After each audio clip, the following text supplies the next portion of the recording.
Dis donc, mon Pacalou, quand tu y repenses, tu as envoyé des belles balles aux 9 trous montagnards de Font-Romeu. Ah bon? J'ai pas de souvenir, Smarty, c'était un parcours difficile. Si, tes balles allaient plus loin.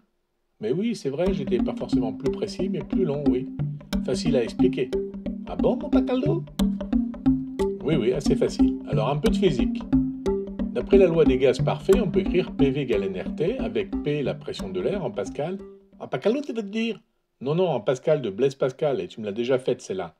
Si on peut plus rigoler ici, rigole. Bon, donc nous avons aussi V, le volume de la masse d'air, considéré en mètres cubes.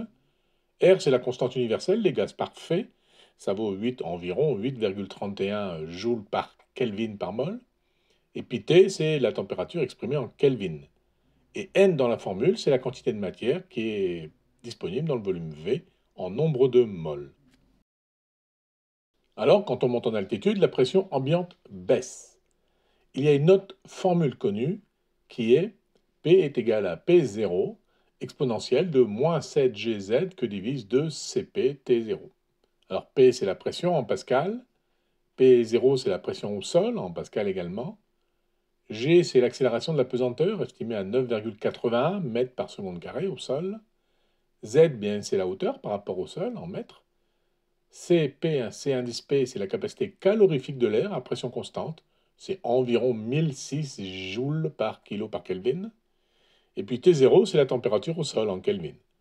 Alors comme ce jour-là, il faisait beau en bas, en partant vers Font-Romeu, de l'ordre de 20 degrés Celsius, eh bien on peut dire que T0 vaut 293 Kelvin environ. Et donc on monte de 1000 mètres. Cela nous donne donc le rapport P1 sur P0 égale exponentielle de moins 7 que multiplie 9,81 que multiplie 1000, le tout divisé par 2 fois 1006 fois 293. Si on fait le calcul, ça donne le rapport P1 sur P0 égale 0,89, c'est-à-dire une perte d'environ 11% de pression. Et par ailleurs, on estime une perte d'environ 6,5 degrés tous les kilomètres. On entend souvent dire 1 degré par 100 mètres, mais c'est un peu exagéré. Du coup, la température à Font-Romeu, ce jour-là, valait T0 moins 6,5 degrés Celsius.